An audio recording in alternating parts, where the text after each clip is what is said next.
Lums Pond Olympic Triathlon down in Bear, Delaware this weekend. We had a late addition to this race, so we are going to do this one pretty quickly here. So scrolling down here, we are going to go to the athlete guide. It is already posted and up. Schedule of events Saturday 5 to 7 is packet pickup, and a pre-race meeting is 6 at the race site.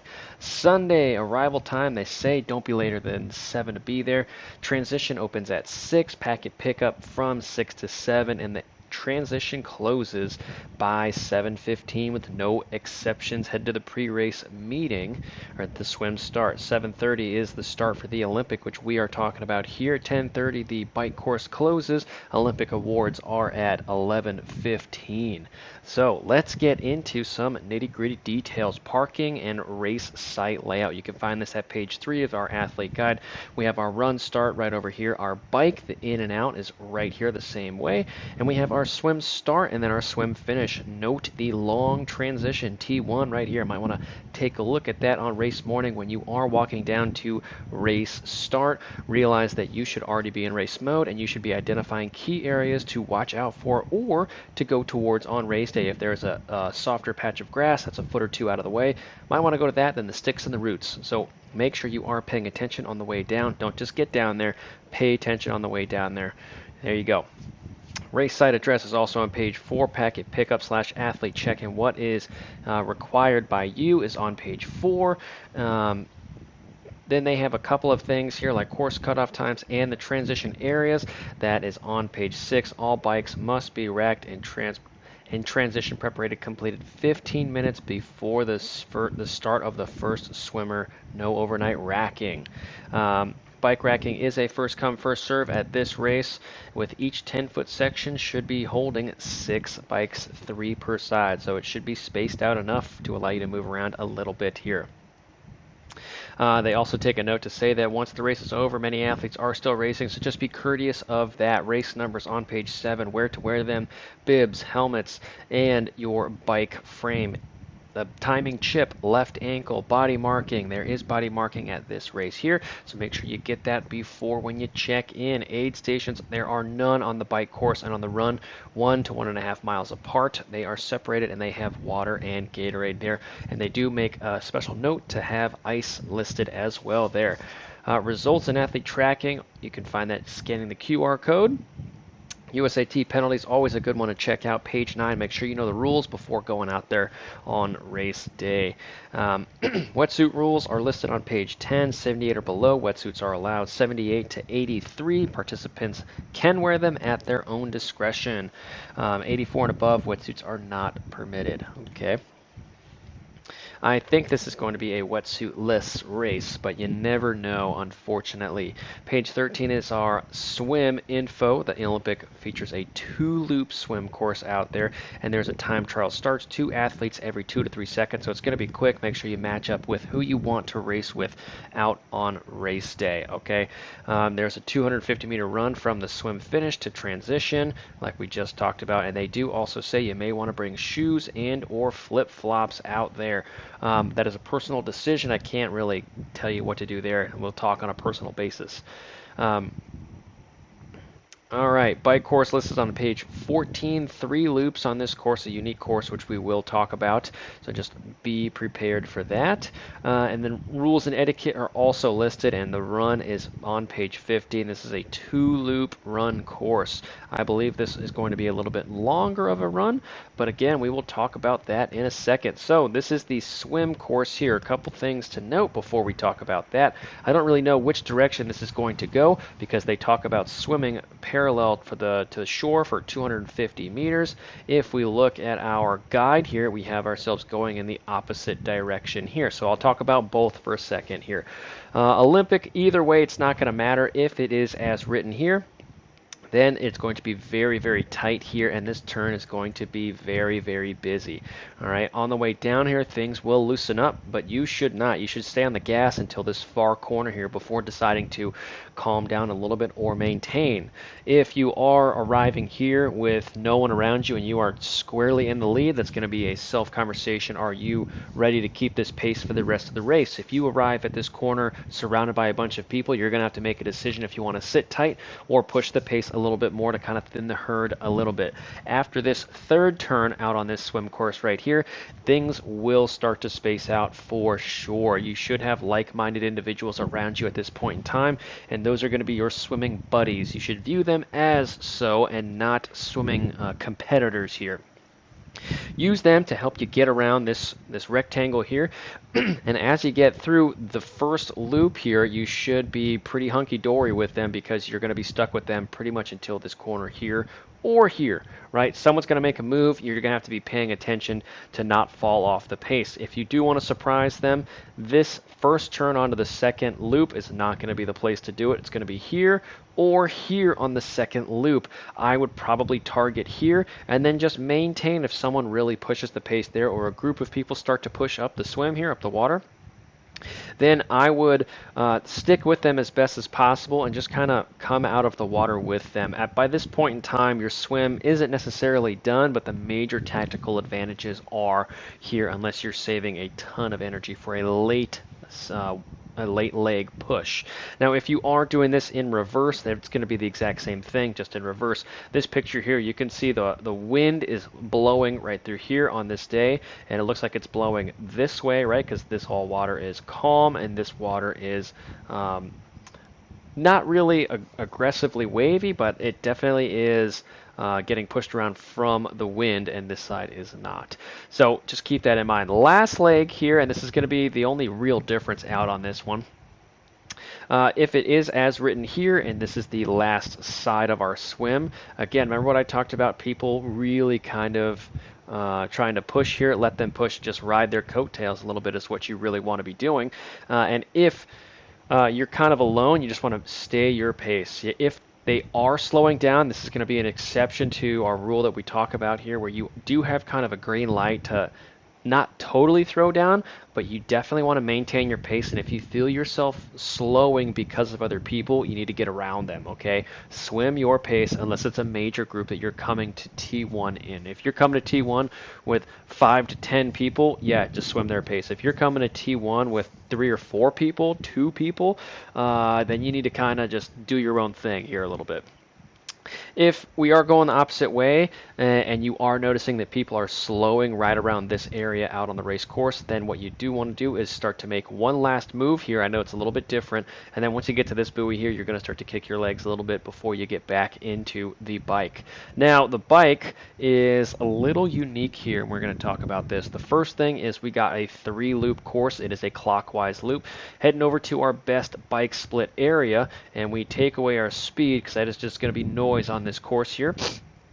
We have a pretty straightforward course for you. A couple of things to take note of are coming out of the park. Once you get to front runners here, once you get to this corner here, you are going to want to stick on the pedals until this corner right there. That's going to drop some people right out of the gate. And the further you get down this leg of our let's call it a square. The further you get down here, the faster you're going to go. The wind right now is projected to blow this way, east to west. So as you start to get further and further around here, you're going to start to build up more and more speed here. That is going to end once we get to, and I'll zoom in for you, once we get to this little tricky, this race thing right here. This is a this bend. This is going to be a speed killer on every single lap, okay? After you get to there, again, another unique thing about this race here is once you get out of here, you need to get up to speed again. Then you're going to be hitting the headwind, so you're going to have to hit it again right through there. And that's going to be an easy spot to go and just pass a ton of people. A super hot area on course that I haven't addressed yet is this area right through here. Anytime you're doing a 3-loop course, you're going to run into lap traffic no matter who you are. Okay, front runners, be very, very careful. And this whole stretch right through here, it's kind of a very, very challenging area. That is because this area right through here is going to be one of our tactical areas where we are going to really put it down, right? When we get to this section, right, which is almost after that first turn, we have to be mindful of other athletes that are coming out on course. They will be, they're going to be just like you, so they're probably not going to take that turn super tight the first time they get onto our square, which means you have to be doubly aware of people hand on the brake. I would even tell you to get out of the aero position when you approach this corner here. Just be aware that everybody's not going to be totally there yet. They're going to be in their own head, and the further you get through their race, you're going to just keep bumping into more and more lap traffic there. Sprint athletes are going to get to come out there. So it's just going to be, for lack of a better word, a mess in some parts. It's just no avoiding it, all right? After you get through this section, if it is happy days for you, this section here, again, we are pushing, so you're going to be running into people who are building up speed, and you're going to be flying, right? Second lap is more of the same, right? Once you get around here, you're going to take the opportunity around this square to really build up your speed, and this section is probably going to be our fastest out on course, right? And that's going to be an area where you have to decide, is this speed worth the effort, right? If you are going 25 and you're normally going 21, 22, then I would say that is a case where that speed is probably realistic and good for you, and don't chase 27, 28 miles an hour through there. We also have this little chicane here, right? Ask them if that is going to be a road that's closed, right, or an area where you do not have to brake or look for extra traffic there, because that's going to be another triple whammy if it is. And again, once we get back to once we progress on our second loop, this area right here is a go area. Go, go, go. Build back up to speed. You do have a sharp turn. It's a little bit sharper than 90 degrees right here. And again, we're building, building, building, building our effort the whole way back here, battling that wind. And when we get around for our third loop, it's the exact same.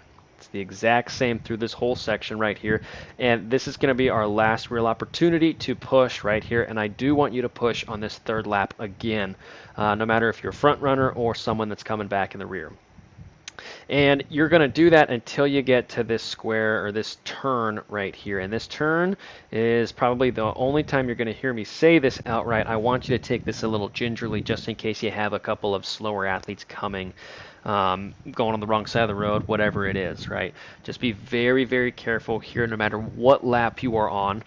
When you do approach the park over here, this area is probably a little bit too far to unclip your shoes or unstrap your shoes to get out of there for a faster transition. You're probably going to have to wait until over here. But again, if you're going 25, 26 miles an hour, just think it might be further back. So again, pay attention when you arrive at the race venue, what that looks like for you, and if you think you can get a little bit closer before you take those off. Now, this is our weather forecast, and I've already told you we are averaging about 7-8 miles an hour, but the later we do stay out on course, the more that wind pops up. So again, here it's 8.5 miles an hour, and before that it was 7.5 miles an hour. So the longer you stay out there, the later you start, the more wind you're going to have to battle, especially on our loop right here. That whole section is going to be where you're battling. Okay, time analysis here. This is going to be an area where I kind of disagree with some of this stuff.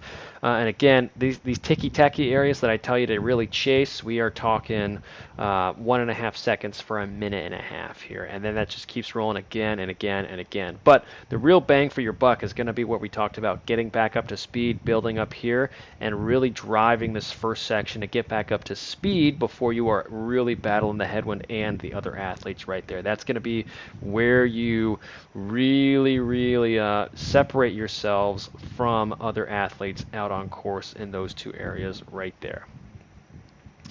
And that is pretty much it for the bike, guys. Remember, there is no aid stations out there, and it's going to be a great day for sure. Now, the run course is going to be a little bit different here. It says it is a 3.1 loop. Check out my drawing of this. This is a 3.2, and I haven't even connected the dots. So this must be a little bit shorter than what I have put up there on our little platform here. So again, I would plan for 6.3 just to be safe, and if it's not, it's not out there. But this is one loop out here, and you can see that most of it is on the trails and the shade, all of that, right? And there isn't a whole lot of elevation. This has a plus 92 for each loop, so that's 184 feet of elevation gain out there. The aggressive areas out on course, you're thinking 2.5%, but again, that is only really coming in one place out here. I would, of course, grab all the ice you can get, cool yourself off as much as possible. If you can go through Gatorade, water, and then do the last water and ice and dump that on you and just get as cool as possible, do it. Be selfish out there. Grab a lot to keep yourself hydrated, but also cool out there. Might be worth bringing yourself an extra bottle of ice water in transition and put it in your transition area so you can squirt it over your body really fast. Even going out of transition, throw it on one of the trash cans if they have one out there for you, and just get yourself cool out there. And just the athletes that are really successful are going to be able to manage the heat, but managing the heat, a huge aspect of that is actively cooling yourself off and using that to fuel properly and pace all that.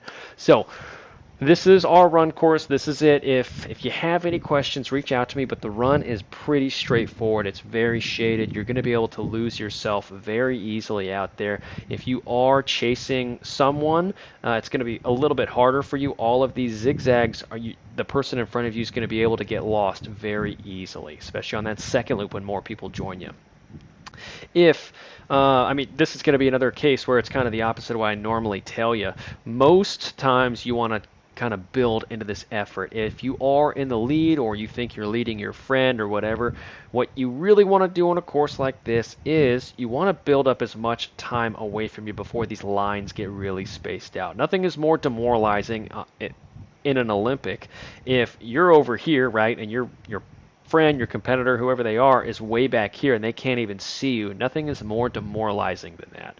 So most people are going to come out here and they're going to take this spot to warm up. I want you to hit it not from the get-go, but pretty close. Okay, so you got to be ready to go if you are in a position to kind of get the podiums, get the awards that you want, right? The age group slots out here. Then you really want to push the pace from the get-go. If you are not ready to do that, then you just got to like suck it up for a little bit and you just got to get through it, build into your effort, right? Do the traditional thing, which is kind of build into your run and start getting your paces ready to go again. If you're having some stomach issues, kind of get through those, right? And when you get to here, right, this is when you really put it down. Just look for those long straightaways to find people that are in front of you and slowly bring them in. Okay, watch them pass a bush, a sign, a crack in the road. Make a note of where they passed on in your watch. Past that, say, okay, they're 30 seconds in front of me, and then do it again. Okay, they're 28 seconds in front of me. I'm catching up. And you just maintain that pace that you're going and increase it if you can, ever so slightly as you get through here, and you'll be surprised at how freaked out people get when they do get caught, especially in these windy sections, right? They will do a huge surge again and let them do it, let them kind of burn up, draft off of them if you can, and just use that to your advantage, all right? They'll be scared for a reason. Just keep your pace, and when you get here again, really put it down. That's going to be the kind of the final real place where you can avoid people or get caught right there. So that is Lums Pond Olympic Triathlon in a nutshell for 2023. If you have any questions or if you want more coaching advice or individual coaching, please let me know. Good luck, everybody.